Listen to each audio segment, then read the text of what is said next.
Oi, gente! Como é que vocês estão? Estamos aqui para mais um episódio do Elas Pode, Mulheres em Movimento. Esse mês, edição especial do Agosto Lilás, o mês que é de conscientização pelo fim da violência contra a mulher. Agosto Lilás, essa campanha ela é nacional, ela foi agora consolidada em 2022, né? E também vem muito da Lei Maria da Penha, que é do mês de agosto, mas lá de 2006. Lembrando que o Agosto Lilás simboliza essa campanha contra a violência. O agosto, por ser o mês em que foi consolidado a Lei Maria da Penha, e o lilás, que simboliza respeito, igualdade, justiça, e o tom lilás, que também retrata os hematomas e os roxos quando alguma mulher sofre alguma agressão. É isso. Sejam todas bem-vindas. Estamos aqui hoje com as nossas terapeutas, psicóloga. Meninas, sejam bem-vindas. Obrigada por ter aceito o nosso convite de estar aqui para falar sobre o Agosto Lilás. Bem-vinda, Ju. Bem-vinda, Laís. Muito obrigada, Carlinha. Muito obrigada a todos. Estou super feliz de estar aqui. Muito obrigada pelo convite. É sempre um prazer estar com você. A Ju já é de casa. Já é de casa, já é segundo episódio. Exatamente. Laís, você é psicóloga, fala um pouquinho sobre você pra gente. Certo, sou psicóloga, sou aqui de Sertãozinho, já tô na área há 13 anos. Recentemente eu lancei o meu livro, segundo livro, Violeta. Inclusive eu trouxe aqui para te presentear. Obrigada. Tô muito feliz. É um livro que tem tudo a ver com o tema de hoje, que fala sobre a prevenção da violência doméstica, mas a parte mais especial dele também é que no final ele conta 14 histórias de 14 mulheres que romperam aí esse ciclo e hoje vivem aí uma vida melhor, mais leve. O que te inspirou? Nossa, Carlinha, muitas coisas me inspiraram. Então, assim, desde a minha história pessoal, a minha história familiar, a história com as pacientes, história com amigas. Então, eu sou bem ativa, né, no combate à violência doméstica, acho que por conta de todo esse contexto. Então, eu decidi dividir com outras pessoas e a forma que eu encontrei foi através do livro mesmo. Que bacana. E aí, Juju, como é que você tá? Tudo bem, né? É um prazer estar aqui. Eu sou psicanalista, né? Trabalho com terapias integrativas também, para complementar. E conheci a Laís aí por intermédio de uma amiga e abracei o movimento, porque eu também atendo mulheres e muitas famílias, né?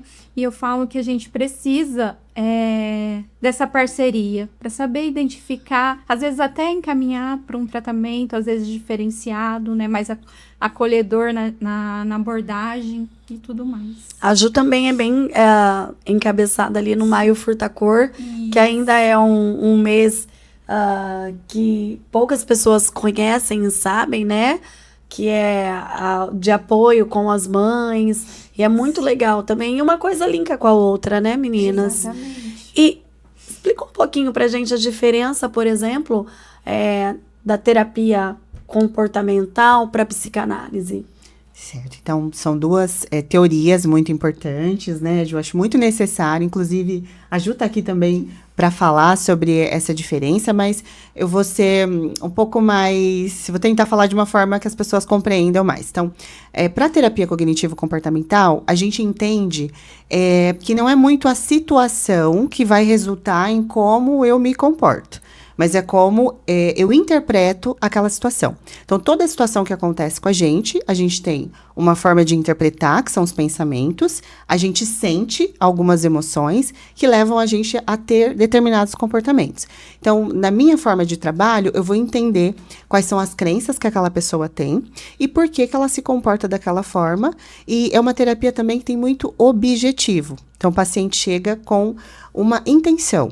Então, o meu objetivo é mudar de trabalho, é melhorar no relacionamento, é me conhecer melhor. Então, é uma terapia mais focada no objetivo do paciente.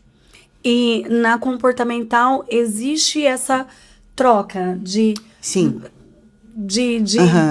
Ali dentro do processo da terapia, porque tem alguns tratamentos em que o paciente ele não faz uma narrativa, ele não conversa tanto, ele ele entra mais, ele é mais auditivo, eu diria Sim, assim, mas sim. tem essa verbalização. Isso, na terapia cognitiva a gente fala que é uma abordagem mais dinâmica, né? Então Entendi. tem a participação do terapeuta, tem orientação, tem tarefa de casa, é uma legal. terapia colaborativa. Então Perfeito. tem essa interação aí também. E na psicanálise, Ju? A psicanálise a gente costuma falar como associação livre, né?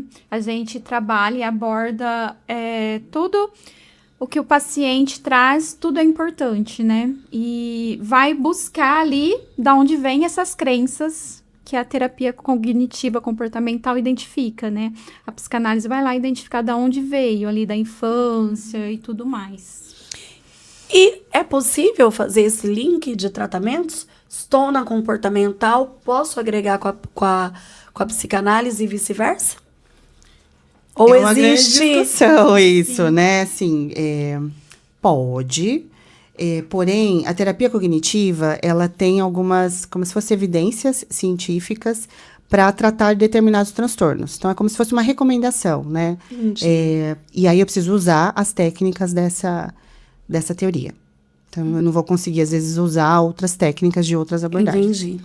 E aí tem muitos pacientes que, de repente, depois de passar pela cognitivo-comportamental, vem buscar a psicanálise para identificar, estabilizou o paciente. Aí ele pode ir mais a fundo para entender o porquê desses comportamentos hoje. Muito bacana. Então, a gente poderia dizer que, a Laís, você entende os padrões da pessoa para, assim, conseguir ajudar ela a chegar nos seus objetivos, por entender como que ela funciona. Isso. Já a Ju, na sua forma de trabalho, você vai entender de onde vieram aqueles padrões. Talvez voltando um pouquinho para a infância, como que ela foi tratada e assim por diante. O ambiente. É assim que a gente definiria de uma forma mais... Mais simples, né? tipo um preto no branco. Isso mesmo. Acredito que sim. Muito legal. E aí, por que a gente entrou nesse engate da importância, né, das terapias e da diferença de uma para outra? Porque quando se trata de violência, é muito importante a pessoa buscar ajuda, e principalmente na questão de terapias, de se entender por que ela está ali. Eu gostaria de saber um pouquinho de vocês, dentro da linha de trabalho, se vocês têm muita recorrência com essas abordagens, da pessoa na fase adulta, de repente, identificar algum padrão, alguma repetição dela de algo que ela viveu ali na infância. De que forma, quando a gente fala ali de violência contra a mulher, de agosto lilás, de que forma que a terapia, de que forma que a gente consegue trazer isso para as pessoas conseguirem buscar essa ajuda, esse resgate? Mensagem? Bom, é importante acolher primeiro, né? O primeiro passo do atendimento é o acolhimento. E existe, sim, muito. Eu creio que quase todas as mulheres que entram para atendimento estão numa repetição de padrão. Sim. Inclusive, né, eu estava com isso na cabeça. Eu falei assim, em algum momento, acho que isso vai ter um momento de eu falar sobre isso, né? Faço um trabalho voluntário no Centro do Idoso e faço uma roda de conversa terapêutica toda sexta-feira, das 4 às 5. E aí, na sexta-feira, né, eu tava abordando, levei uma metáfora e tudo mais, aí uma senhora me trouxe, olha só, né, que coincidência. Ela está separada, eles estão morando cada um numa casa e tudo mais, por quê? O que ela identificou na nossa conversa? Ela não queria ser igual à mãe dela, mas a mãe dela mandava na casa, era autoritária. E isso causava muita briga, muito conflito. Então, ela foi muito submissa, então também não deu certo. Então, tá vendo? Às vezes não é só porque, às vezes, a mãe recebia violência que ela vai receber violência. O contrário também acontece. Então, identificar para saber como acolher e como abordar. Sim, esse acolhimento ele é importantíssimo, né? E quando essa mulher chega, muitas vezes ela tá ali naquele contexto de violência por muitos e muitos anos, né? E aquilo é como se fosse uma coisa comum, corriqueira, talvez até trazendo para a normalidade, né? Então, no processo terapêutico, a gente vai trabalhando essas questões. Olha, qual é o nome disso? Quando essa situação acontece? O que significa? né? Aí passa o material complementar para ela ir se informando também, né? De que aquilo que ela está vivenciando não é uma coisa normal, né? Não é uma coisa que está correta de acontecer. Então, ao longo do processo terapêutico, a gente vai retirando essas camadas e também ligando lá as crenças, né? Conseguindo compreender o que essa mulher espera daquela relação, como ela se vê. Então, o processo terapêutico ele é muito fantástico, porque vai trazendo essa compreensão aí para essa mulher, quem sabe conseguir deixar esse relacionamento. E muitas pessoas julgam, né? Porque a mulher, às vezes, demora. Ela sai e volta, sai e volta. E não é porque quer, não é porque ela é fraca, não é porque ela é sem vergonha, como dizem. Não, é difícil sair. Sim. Tem até umas estatísticas, né? Que normalmente as mulheres, para elas conseguirem deixar o relacionamento, tem uma média de 7 tentativas. Poxa, um número Ai, grande. existe essa? Sim. Existe. 7 tentativas? Sim. Então ela tenta, vai e volta, vai e volta. Isso de terminar um relacionamento, voltar, terminar, voltar, são as chances que a gente Sim, fala, as chances. né? Porque aí isso envolve lá o ciclo, que também destaquei no É livro. isso que eu ia até pontuar. Tem bem explicadinho Sim. no livro. Ela pontua bastante isso no livro, porque ao invés de julgar, acolher aquela mulher, tudo bem, respeitar, porque isso é normal acontecer. Não, se a pessoa tá ali, tá sofrendo, continua Sim. ali porque ela gosta. Tem gente que tenta ajudar e fala isso. Sim. O que vocês sim. acham que esse tipo de frase de quem tenta, tem a intenção de ajudar, faz na mente dessa mulher quando ela ouve isso? Eu acho que revitimiza essa mulher, né? Traz uma percepção como se ela fosse inadequada, incapaz. Ou até reforça a permanência na relação, Já né? que pensam isso de mim, já que eu sou isso, eu vou continuar. Então, Uhum, E sim, existe esse sentimento de culpa, né? claro. A mulher, ela traz uma culpa muito grande, né? Inclusive,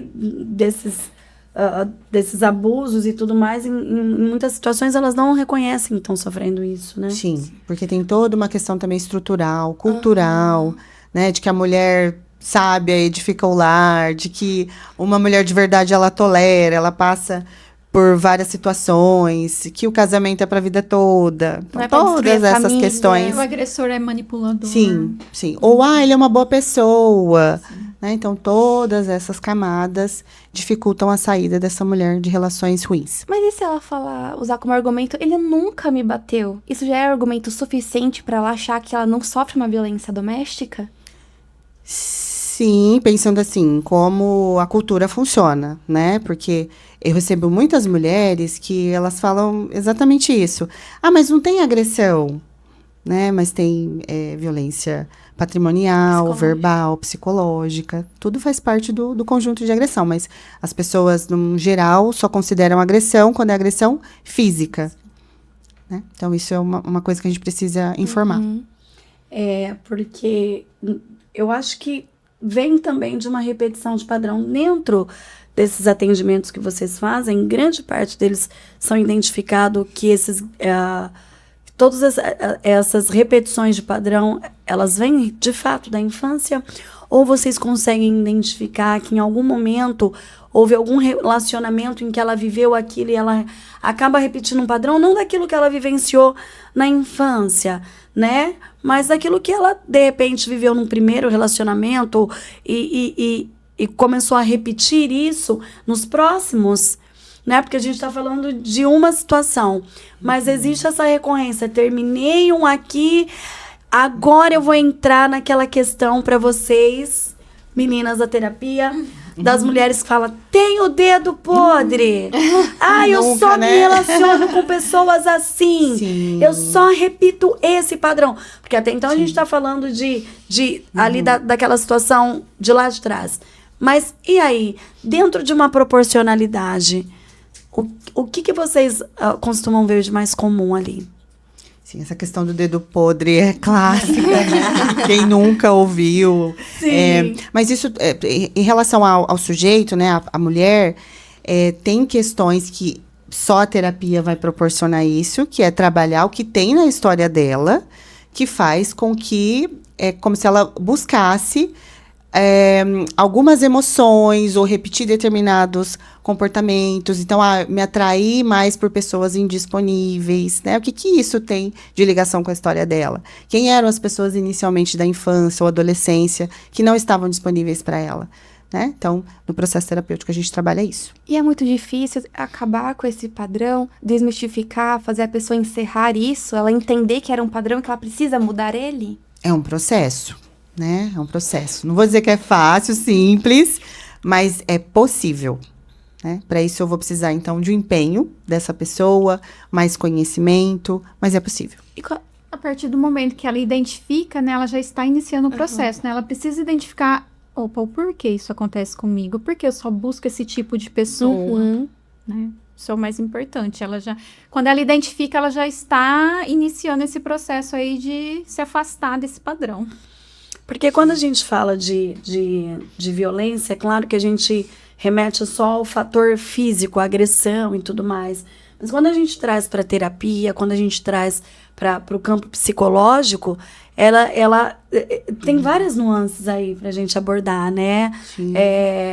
Aqueles padrões, né? As pessoas com quais você se relaciona. Então, eu acho que abrange muitas coisas, né? Sim. E lembrar que a violência não é só física. Nós temos patrimonial, moral, psicológica, sexual, né? Muitas pacientes também, eu sou casada, mas meu marido me cobra ter uma relação sexual comigo dormindo, ou sem o meu consentimento, né? E tratar isso como uma normalidade.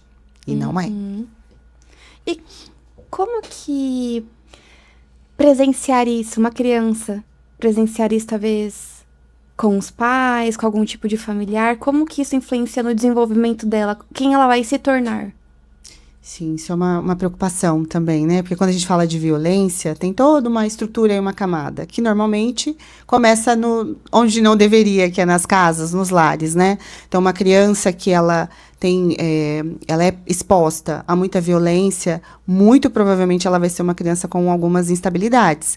Uma criança mais ansiosa, mais medrosa, né? E aí, isso pode se desenvolver aí para uma fase adulta, até, inclusive, o surgimento de alguns transtornos, né? Então, novamente, a gente precisa estar sempre educando, sempre informando, para que isso seja acessado aí desde da infância também. Acredito que nem toda criança também que presencia isso vai repetir um padrão, porque isso também não está relacionado a traços de personalidade. E aí eu vou entrar numa questão também com vocês. Todo agressor é narcisista? Ou é um narcisista em potencial? Essa pergunta foi forte. Foi forte. Ou é um narcisista em potencial? Ou existe um traço de Psicopata? psicopatia? Sim, mas desculpa. em caso de Narcisista, né? pode haver ser, um traço de psicopatia, não? Eu não colocaria como se é uma coisa é outra. Pode ser. Mas não significa que o fato de ser um agressor vai ser um antissocial, que comumente as pessoas falam como um psicopata, ou tenha um transtorno de personalidade narcisista. Tá? Ou seja, não é uma via de regra. Não é uma regra. Nada na terapia, né, na saúde mental tem uma via de regra. É tudo muito individual. É verdade. E qual é a orientação de vocês para as pacientes? Ou eu acredito que, de uma maneira geral, a pessoa já chega lá de uma forma, né, buscando ajuda, e eu uso muito esse termo, literalmente quebrada, né? Mas aqui, se a gente fosse analisar padrões de comportamento, gatilhos, qual a orientação que vocês dão para que as pessoas fiquem atentas? Tá, começa onde ali esse relacionamento tóxico? Sem pensar diretamente na agressão física, né? Vamos pensar ali em um relacionamento que pode ser tóxico. Sim. E isso para ambas as partes, né? Sim. Eu falo que tem uma coisa que é muito comum, que é essa sensação de medo, de tensão. Sim. E os pensamentos também relacionados a isso não tá certo, parece que tem alguma coisa errada no meu relacionamento, né? Então, eu diria que talvez um primeiro ponto de atenção é essa sensação constante de tensão e medo. Tudo que você pensa em fazer, você já sente medo do que a pessoa vai pensar, do que ela vai falar. Então, isso já é um apontamento. Já é ali uma faísquinha, Aham. sabe? Um E é bom, apontamento então, a mesmo. pessoa ter essa autoconsciência, né? Ela Isso. perceber, eu não estou me sentindo confortável com isso. O que será? Por que eu não tô me sentindo confortável? Sim, prestar também atenção ao entorno. O que as pessoas costumam falar do meu relacionamento? O que é mais comum de ouvir, né? Eu me afastei das pessoas mais próximas, eu mudei significativa. Tenho amigas mais, Isso. né? Mudei muito o meu comportamento, eu era uma pessoa mais alegre, usava determinado tipo de roupa, e hoje eu não faço mais. Eu gostava de dançar, hoje eu não danço. Ia na academia, hoje eu não faço mais. Gente, tudo isso tem no livro. Spoiler. Sim, gente, tá tudo aí. Muito legal. Só leiam. Gente, Violeta. Histórias reais de mulheres que romperam o ciclo de violência para florescer em liberdade. Sim, gente. Eu gostaria de aproveitar para ler aqui uma frase na sua sinopse que eu achei... Resumei bem o que nós estamos conversando. Quantas vezes você tentou se convencer de que ele iria mudar? Quantas noites chorou escondida se perguntando se o problema era você? Então, quantas mulheres se culpabilizam pelo relacionamento estar dando errado, como se elas Sim. fossem as causadoras e não as vítimas. Isso acontece muito? Quase todas, né, Leito? Quase todas, né? Até porque na dinâmica do abuso, isso é muito reforçado. Ó, isso tá acontecendo porque é culpa sua.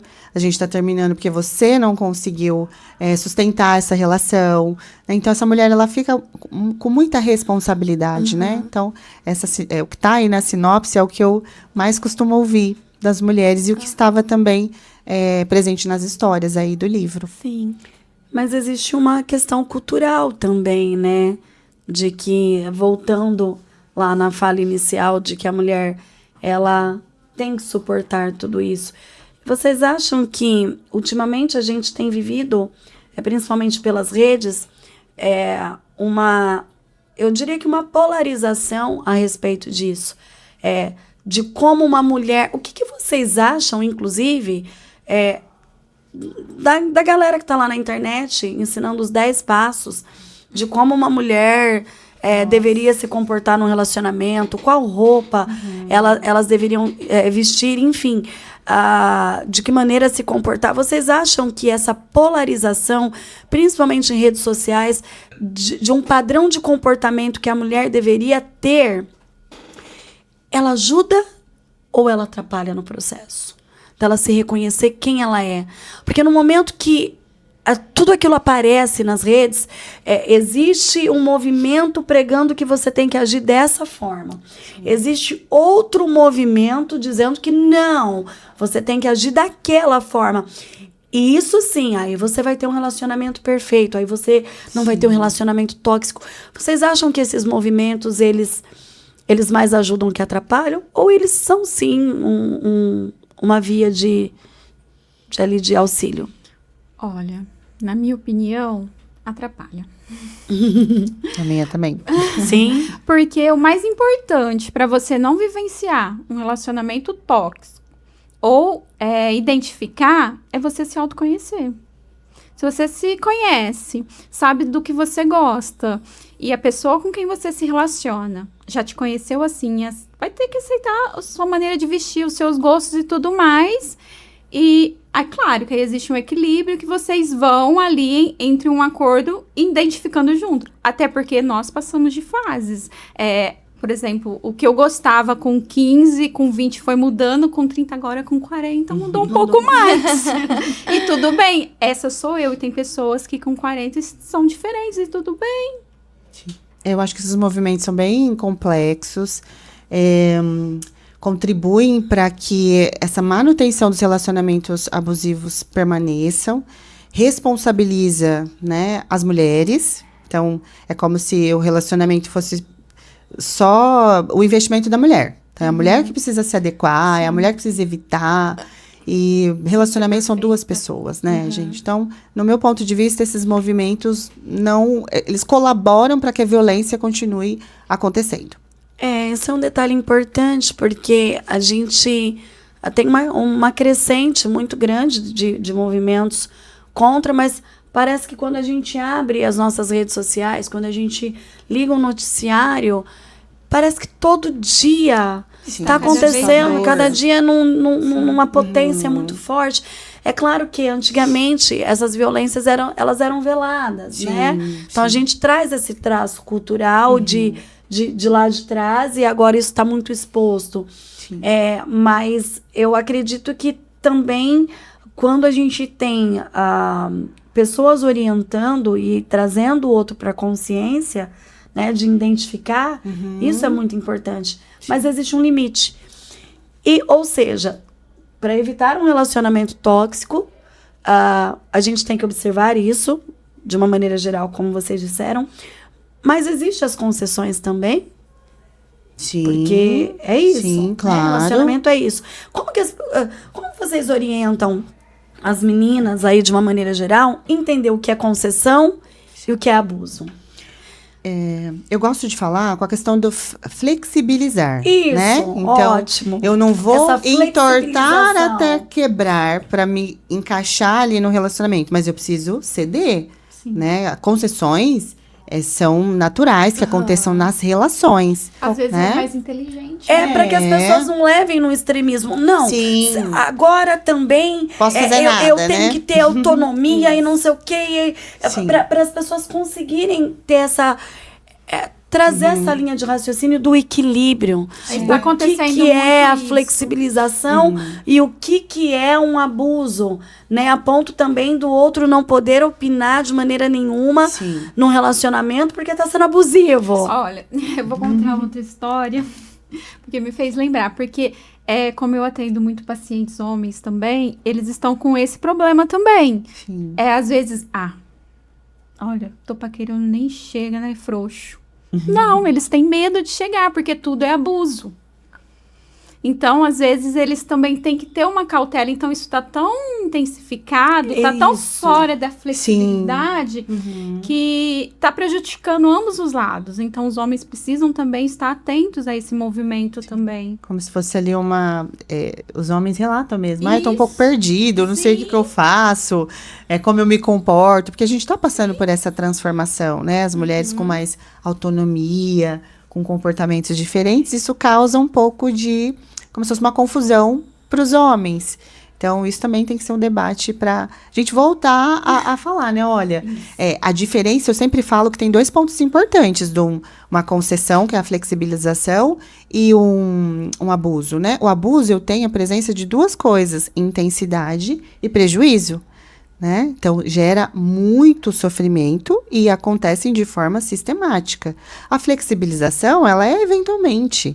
né? Então, eu cedo aqui, eu busco uma forma de melhorar a minha realização, o meu relacionamento, mas eu não me descaracterizo para estar naquele relacionamento.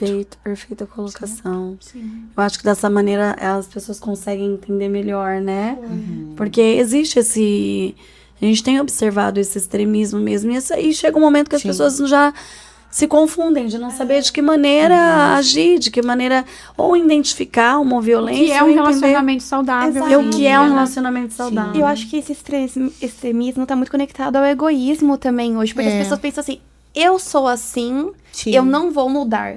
Mas acontece que mudanças, essa evolução é necessária para todos nós. E se aqui for uma claro. evolução sem prejuízo, né? Como você comentou, pro meu relacionamento dar certo, vou me tornar uma pessoa melhor, vou estar com quem eu amo. Sim. Isso é ótimo, mas eu vou abrir Maravilhoso. mão disso porque eu não quero mudar. Sim. Essa rigidez, né? E aí, todos esses traços também vêm de lá de trás, de uma conduta. Vocês, de fato, acreditam que todo trauma vem da infância?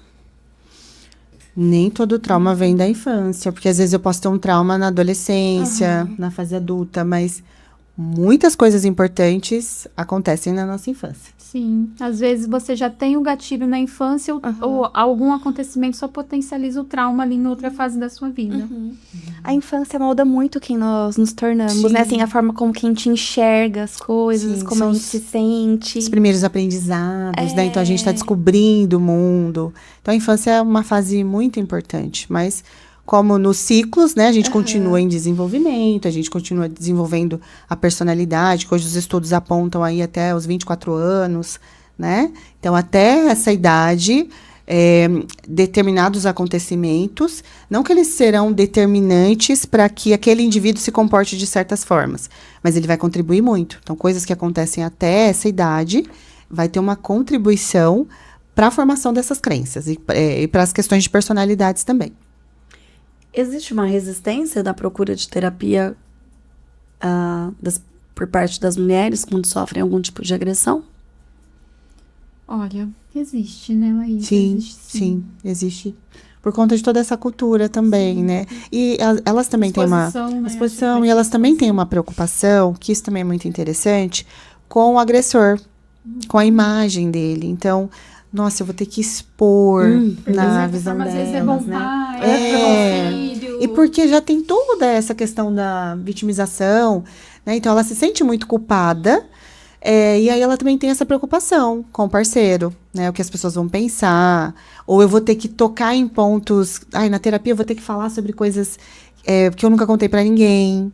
Né? Então, tem uma resistência, mas eu percebo que isso está diminuindo. Sim. Existe uma abertura aí, então. Sim. Tem acontecido uma melhora. Eu já tive um caso que a mulher falava pro marido que ela ia na esteticista. Quando ela estava na terapia. Porque ela tinha vergonha e também tinha medo que ele descobrisse que ela estava na terapia. Porque ele falava muito pra ela, o dia que você começar a fazer terapia, a gente vai terminar. Então, ela falava que estava num outro lugar, quando ela estava lá na terapia. E existe essa procura entre os dois aí pra fazer a terapia? Em casal? É. Existe. Melhorou isso também? Do homem trazer isso pra consciência? Sim. Falar, não, eu também preciso de ajuda? Sim, eu tenho tido bastante atendimentos. Eu já assim. fui terapeuta de casal também, já atendi por um tempo, hoje não mais. Mas existe, isso tem aumentado Sim. bastante. Né? Uma curiosidade, que a gente tá falando muito sobre a mulher buscar ajuda. Mas vocês já tiveram que atender a situação contrária, que o agressor Sim. foi... Não sei se ele foi buscar ajuda ou ele apenas foi ali e com o passar do tempo vocês foram mostrando pra ele, ensinando pra ele que aquilo que ele estava fazendo não era normal, não era comum? Eu já tive alguns casos já. Eu Você já, também. Ju? Já tive. Conta pra gente um pouquinho mais. Só porque eu nunca tinha parado pra pensar Sim. no agressor, na pessoa que tá causando sofrimento, buscar ajuda. A gente sempre pensa na vítima, né? Sim. Como que é isso? Ó, eu já tive... Vou tentar dar umas mudadas aqui na situação, mas ele era bem jovem. Relacionamento, se eu não me engano, era segundo relacionamento. E aí ele trouxe, né, uma questão de uma agressão física. Aí ele falou, eu fiz uma coisa que eu não deveria. Mas já com essa consciência também de que aquilo não era correto, do tanto de sofrimento que gerou para ele e para ela, né? Então a gente foi desenvolvendo um trabalho bem legal. Eles não ficaram juntos, mas ele saiu do processo com essa transformação também, Pra ser né? uma pessoa melhor no próximo. Sim, né? claro. Sim, e eu acho que Sim. é muito válido. Sim. A partir do momento que ele identificou isso, até pra não fazer Sim. mais. Você também, Ju, já? Já. Bom, no meu caso, eu vou também falar brevemente, só pra, né? Eu dei um tapa, mas eu não queria ter dado. Entendi. Ela me incentivou. Ela pediu. Ela pediu. Aí você teve que mostrar esse caminho aqui. Sim, aí tive que mostrar esse caminho. E ele entendeu porque achava que ela estava pedindo esse tapa, que ela mereceu, o que aconteceu. Aí foi desenrolando a história, tudo. Eles estão juntos. Seria um processo de desprogramação que vocês têm que fazer pensando no agressor para ele entender, ter consciência do que tá acontecendo? Sim, que é a questão de trabalhar as crenças, porque as crenças também têm contribuição da cultura, né? E a gente vive numa cultura, isso vem mudando, mas não era assim, né? A cultura era esse desequilíbrio. Então, as coisas a gente resolve em casa, como se isso fosse normal. Então, a gente vai fazendo esse trabalho de trazer mais conhecimento, informação, investigar essas crenças. O que tem na história também desse homem? Muitas vezes tinha abuso, muitas vezes abuso até Muita sexual, violência, né? violência física, né? Então, ele chega para essa relação já com todas essas crenças e essa repetição de comportamentos. E também, claro, tem uma questão também importante, que é o temperamento. Isso tem parte genética, né? Então, tem essas contribuições, cultura, temperamento, ambiente. tudo A gente vai trabalhando tudo isso, São entendendo os traços personalidade. de personalidade Aham. ali, de Sim. que maneira que a pessoa acaba Isso. desenvolvendo o comportamento dela de Sim. acordo com isso, né? Com isso. E aí, isso se une ao traço de personalidade, mais o ambiente, Isso. e tudo isso Como se a gente vai fosse fazer um moldando. bolo, né? Tem Exatamente. vários ingredientes aí que resultam na violência. Aí no processo terapêutico a gente vai trabalhar tudo isso. A gente, no mês da mulher, que nós falamos muito sobre, nós trouxemos as histórias de cada aluna aqui no podcast, e a gente estava num momento em que houve muitas agressões que tomou uma proporção assim, em redes, nacional e tudo mais. E a gente tocou num ponto, eu não vou me lembrar em qual episódio que foi, em que nós precisamos entender que esse movimento, essa mudança precisa acontecer a partir dos homens. Sim. Né? Quando a gente fala de Agosto Lilás, por exemplo,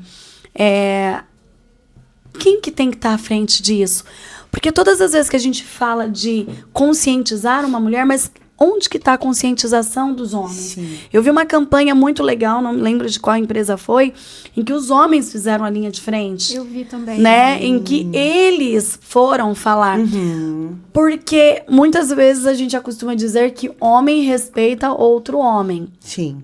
né? Então, quando tem um outro homem intimidando e falando, olha, isso aqui que você tá fazendo, cara, não é legal. Como é que você vai ensinar seu filho a tratar uma mulher? Exato. Né?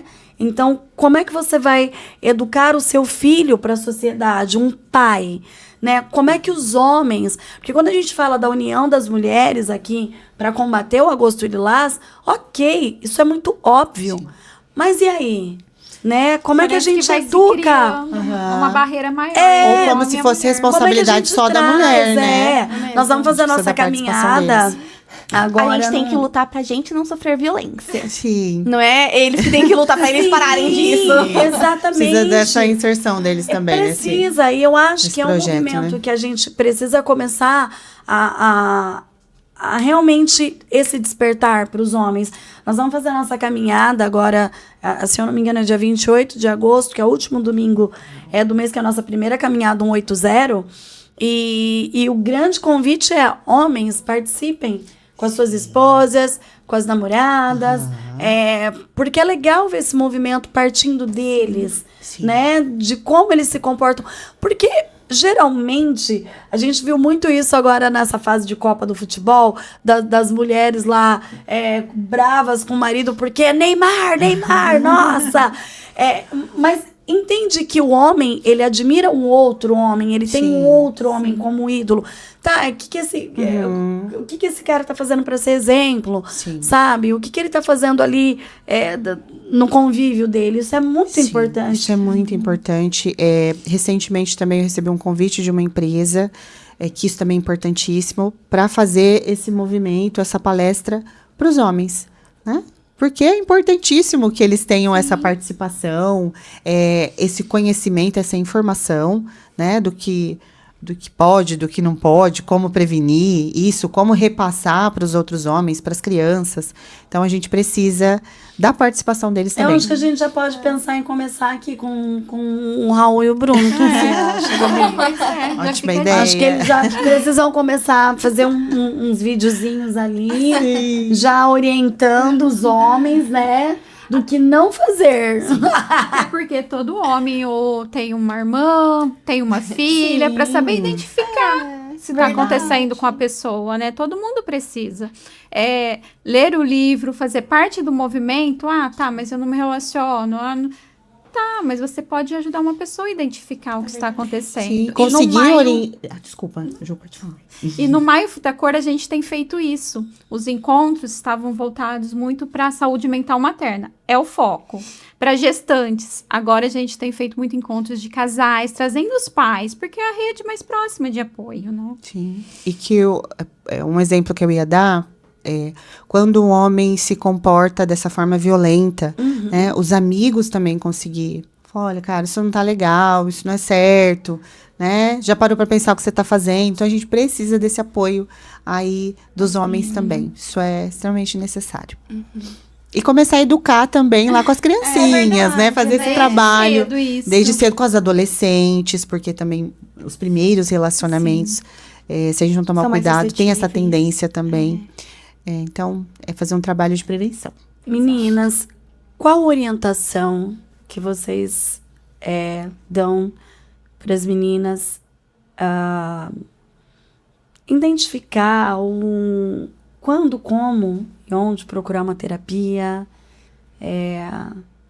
Qual que é os primeiros... A gente falou disso anteriormente, mas de uma maneira mais incisiva, assim. Certo. Então, eu falo que o momento ideal é o momento que a gente começa a ter realmente esses pensamentos, né? De que as coisas não estão corretas da forma que elas estão, de não estar se sentindo confortável, né? Hoje a gente tem uma infinidade de possibilidades de terapias. Então, se eu não conseguir presencialmente, eu posso fazer online. Tem instituições que oferecem esse serviço de forma gratuita, né? Hoje a gente tem mais condições de oferecer a terapia de uma forma mais acessível, Sim, né? sim. Mas começar primeiro com essa avaliação, né? Sobre o que ela está sentindo, o que ela está vivendo e buscar dar esse primeiro passo. Sim, né? Tem aí o 80, né? Pra pessoa ligar. Mas Sim. sempre que você identificar todos esses traços que a Laís trouxe, né? Conversar com uma amiga. Sempre vai ter alguém para te orientar que vai te direcionar para algum lugar. Eu ia fazer justamente essa pergunta. E qual orientação que vocês dão para quem está ao redor vendo isso acontecer e a pessoa não está percebendo? Nunca apontar. E fazer com que a pessoa enxergue. Você não tá vendo o que tá acontecendo, é isso, você tem que tomar uma decisão. Não. Acolher a pessoa, né? Com calma, ter paciência, orientar com o que pode, incentivar a pessoa a buscar ajuda, porque dificilmente a pessoa vai conseguir Sim, fazer a outra entender sim. que está num relacionamento abusivo.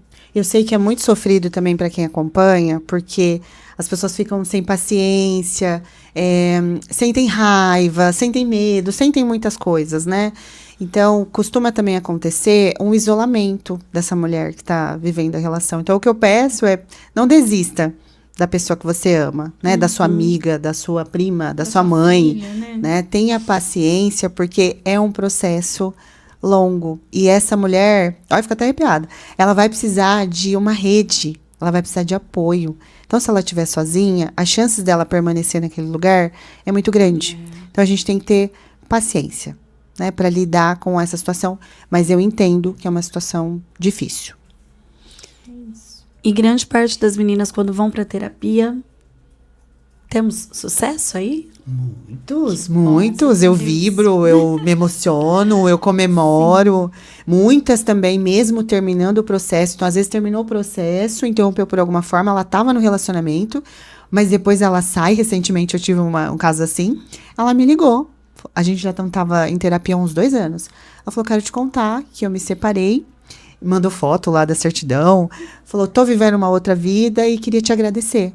Então, a gente tem recorrente histórias assim Que lindo, de sucesso. gente. Sim. Pensar que vocês têm papel fundamental na segurança, na vida de muitas pessoas. E as pessoas acham que a gente tá ali no setting terapêutico, né? E tudo fica ali, mas a gente vibra, dorme, às vezes fica pensando, né? Será que a pessoa tá conseguindo, né? Entender ou vai fazer assim, desse jeito, para tentar conduzir melhor, né? Vai compreender, vai sair, ou vai melhorar a relação. A gente fica preocupada. Eu já tive uma situação, dá tempo de compartilhar. Inclusive, eu gostaria de perguntar justamente isso. Se teve alguma situação, algum caso que emocionou muito vocês, que impactou Sim. muito vocês? Eu já tive um caso de uma mulher. Inicialmente, ela começou a terapia. Acho que ela tinha ido umas 2 sessões. Com agressão, com quase todos os tipos de violência. Só que ela não disse para ele onde era o meu consultório. Então, ela falava que era na terapia, mas ele não sabia onde era. E a gente estava na sessão, ela já tinha falado o nome dele, né? Então, sabia o nome dele. E uma sessão, assim, bem difícil. E aí, conforme a gente encerrou, eu tô saindo. Quando eu abri a porta, ela ficou pálida e tinha um homem lá na recepção. Aí ela falou o nome dele. Aí eu liguei as coisas. Era ele. Só que ele entrou lá na clínica de forma... Ele entrou, sai um paciente, ele entrou. Então, ela não sabia que ele estava lá e eu também não sabia. Então, quando ela falou o nome dele, eu fiquei, assim, muito assustada, muito tensa, porque era uma pessoa muito violenta. Mas ele tava ali, quietinho. Cumprimentei tudo, perguntei como ele entrou lá. E aí ele falou, esperei uma pessoa sair, eu queria saber onde ela tava. Né? Porque eu não sabia onde ela tava. Nossa. E aquele caso, gente, me deixou... Eu fui pra minha casa, assim, muito preocupada. Fui pegando informações também sobre o que eu faria, se tinha como fazer alguma denúncia. Né? Fiquei muito pensativa. E aí, depois, ela nunca mais voltou, né, para as sessões. Ela interrompeu, mas soube que ela está bem, né? Porque eu fiquei preocupada o que ia acontecer com ela quando ela chegasse em casa. Mas esse caso me marcou muito. Porque eu fiquei ali vários dias, semanas, pensando o que tinha acontecido com ela. Né, como ela estava. E você, Ju? O meu caso, assim, que me toca muito foi esse, desse casal, que aí ele não aceitava a terapia. Eu falei assim, não, então fala pra ele vir numa sessão que eu quero falar de você pra ele, sobre você. Aí ele foi. Aí comecei a intercalar sessões, virou uma sessão de casal e eles continuaram juntos até hoje. E receber a ligação tanto dele quanto dela agradecendo e tudo. Então isso me toca muito, assim, me deixa, eu falei assim, nossa, tô no caminho certo. Que bacana. Teve um propósito. É possível, Sim, né? É possível, né? E isso me deixa... E é isso, a profissão de vocês, ela é uma ponte, né? Para fazer a pessoa fazer essa travessia, Sim. eu diria. E parabéns, meninas. É muito bacana de ver, né? Porque tem que ter esse alguém para direcionar, e o papel de vocês é fundamental, é importantíssimo, assim. Sim. Bom, a gente gostaria muito de agradecer. Eu gostaria fiquei de encantada saber com a conversa de vocês. se vocês têm alguma consideração, algo que vocês consideram importante falar, orientar para as meninas que estão escutando. O que eu pude, né, entender dessa conversa é que talvez não importe o desfecho, se vai haver uma união, uma separação, mas desde que ambos fiquem bem, Sim. né? Principalmente a mulher que chega nessa situação tão arrasada. Então, nem sempre o final feliz é o final junto, Isso. ou, né? Isso. E também, mas que os dois tenham essa visão de caminhar lado a lado e da mulher não aceitar nenhum tipo de violência, nenhum tipo de agressão, desde a menor até... né? É que é possível, né? Ter um final Sim. diferente, né? Sim. Não precisa ser trágico. Sim. Não E se embora acostumar com essa a situação, gente, né? em algum momento, embora ela tenha se acostumado ou vivido muitas relações de conflito, a vida não é só isso, né? A vida continua. É muito mais, Existe possibilidades da gente ser feliz, da gente sentir prazer, da gente se realizar.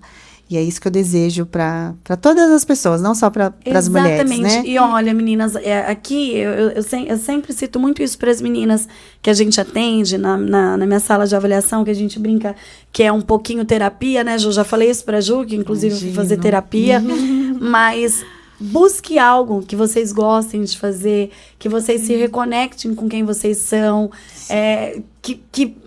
ligue aquilo, né? Não é isso que eu gosto, é aqui que eu me identifico, é fazendo tal atividade, é usando determinada roupa, é tendo determinado comportamento, convivendo com determinadas pessoas. Eu acho que é isso, é se resgatar, né? E nunca é se pensar reconectar. que perdeu tempo em um relacionamento, né? Pensa na experiência que você ganhou com aquela situação. Experiência Você nunca e perde aprendizado. tempo em nada. Sim. Né? É o que você falou também, de Eu fazer nunca coisas... perco, eu ganho, eu aprendo. Claro, eu Isso. ganho. Procurar a nossa tribo, né? Seja no esporte, seja no estudo, seja profissionalmente, né? Buscar estar ali com outras pessoas também fazendo coisas prazerosas. Exatamente. Bom, vou indicar o livro aqui da Laís para vocês, gente. Violeta. Temos novidades, a gente vai sortear um Olha, livro. isso Né? mesmo. Isso. Qual que é a orientação que a gente tem que fazer? Curtir, comentar e compartilhar. Isso, vai ter uma página, uma foto oficial numa página do Maravilha. Vai ter uma foto oficial.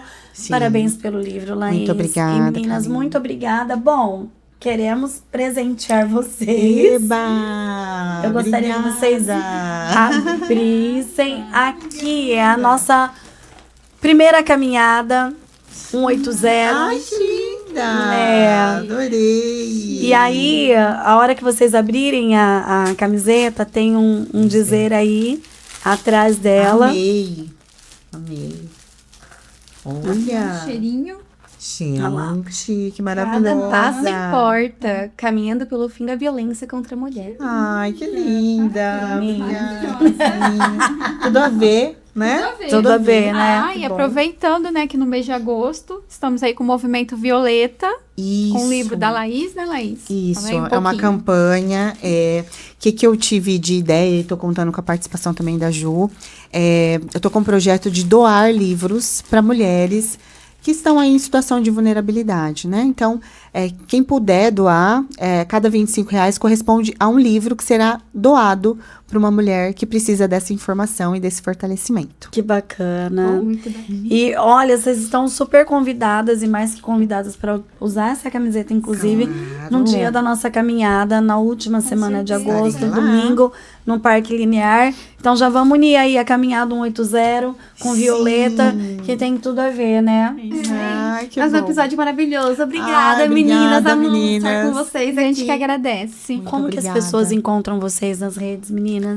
Certo, pelo Instagram. Eu sou bem ativa lá, Psicolaísa Almeida. Então, faço Já tô bastante seguindo ela conteúdo. E vocês podem me encontrar lá.